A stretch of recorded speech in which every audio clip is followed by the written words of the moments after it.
This is Red Off on the Red Air Tape Blog coming to you with another edition of Movie Reviews Observations number 166.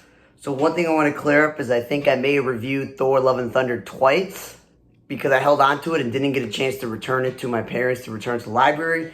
And the movie that I actually watched that I was going to review was Watcher. I don't know how it's got certified rotten fresh tomatoes, but basically this American girl and her boyfriend who kind of speaks the language in this European country move for his work, and she doesn't have a job, so she's just all alone, and there's someone watching her, and she goes looking into, like, who is it across the street, and it's bothering her and keeping up her night.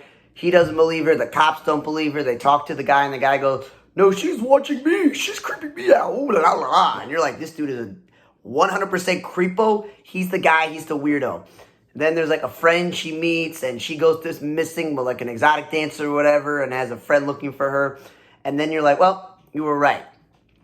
It was this creepy dude all along, and he killed the exotic dancer, and he was going to kill the other girl, and yeah, they all believed her. I'm like, I could see this from a mile away. It just was not good. The movies that I actually watched this week was Burial with Charlotte Vega and Tom Felton. It was a little interesting to start the movie where it's like an old lady living in her home and someone's breaking in, but she tells a story.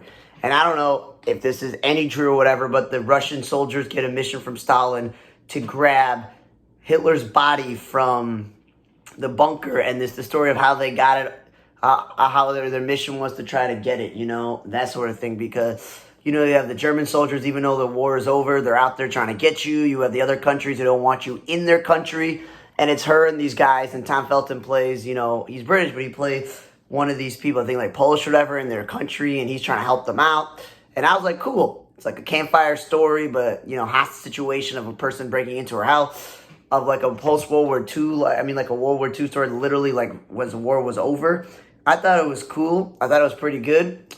You know, for a short movie, it pretty much got everything you needed into it in 90-something minutes. Then the next two movies I watched were both like foreign films. First one was called Hatching, where, you know, I'm like, okay, cool. So literally what it was is this woman is like a like a influencer where her life looks perfect, but she's cheating on her husband. The marriage is dead. She hates her son. Her daughter's her pride and joy, and she's like a gymnast or whatever. And her daughter finds this egg and raises it, and it thought it was just like a bird, but it turned into like another version of herself, and it destroys everything and starts killing people. And just like, you know what? I get it. It was okay. I don't know how it's certified rotten fresh tomatoes. It just was one of those below average 80-something minute horror films that was like pretty much weird because the daughter dies and then she somehow wakes up. I'm like, okay, whatever, cool. Then I watched Okja, which this was supposed to be a Netflix movie. And again, why do these movies have to be like 2 hours long?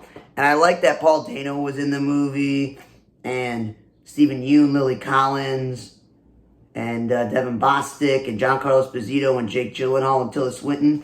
They made Tilda Swinton not look like herself, so it was a pretty good job there. But the whole point of this movie is that, you know, this company is advertising to the world that they have this natural, you know, source of this special genetic pig, and they're giving it to all these farmers around the world, but mostly Asia. And also, yeah, Jake Gyllenhaal was in this movie, as I mentioned, and he's the scientist dude who, again, the makeup and the mustache and the weird high-pitched voice where you couldn't tell it was him at the beginning, you know, they're all in this scheme where, you know, Giancarlo Esposito's on the board, and, you know, this Okja, this little, like, you know, pig, it looks like a hippo, no offense, the special effects people, is selected, and she doesn't want it to go, and she finds out what happens, and there's, like, the people who are against animal cruelty, which is Paul Dano's group, and it was an interesting, you know, story of a girl doing whatever she could to save her little, like, pig, and I was like, you know what, I like that. I thought it was not bad. Again, a little bit too long, some weird acting by Gyllenhaal and Tilda Swinton, but overall, I was like, you know what, not a bad movie. It's not the best movie. Then I watched Catch the Fair one, and supposedly this woman is this Native American boxer who's a real boxer in real life, Callie Reese, with all these piercings and stuff. Supposedly her sister went missing years ago, and no one's really done anything about it, so she tries to get herself in these underground, like, sex rings to look for her, and, you know, she will stop at nothing to kill everybody that's in her way. And I'm just going to tell you this. It was an okay movie for an actor. For a person who's not really an actor, they did a really good job. But for the most part, the movie can go two ways. She finds her sister and everything is good, or she dies. And that's literally like the only two ways this movie can go. So I was like, well, that was great. That is not the ending I wanted. Then I watched Everything All at Once and Again. Don't know why this movie was almost 2 hours and 20 minutes. I will say that this is a family drama that has science fiction that a lot of the time it's over your head. How they got the little earpieces and they can be in other dimensions and take over the bodies or get the skills of that universe. It was a little bit over the top. Then there was the whole, then also all they know martial arts. So you got the martial arts thing. Then, you know, it's a family drama. Basically, the daughter's misunderstood and she's this powerful creature. And I like movies where, like, there's a bad guy and the good guy, Michelle Eunice, got to save the day. And you're like, cool, yo. I mean, you're like, got to save the day.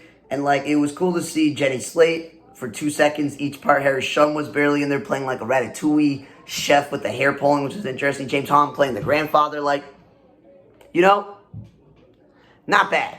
You know, and Jamie Lee Curtis, if you can make Jamie Lee Curtis look like an old, ugly, fat lady, that's a lot of good Hollywood makeup because she's a gorgeous woman at her age. Like, I couldn't even tell that was her until, like, they show alternate versions in different universes and stuff, and alternate universes of the other actors and stuff. So I was saying, a little bit too long, a little bit over the top in trying to figure out the science fiction, but she's an underrated actress, and I'm glad she's been getting her recognition.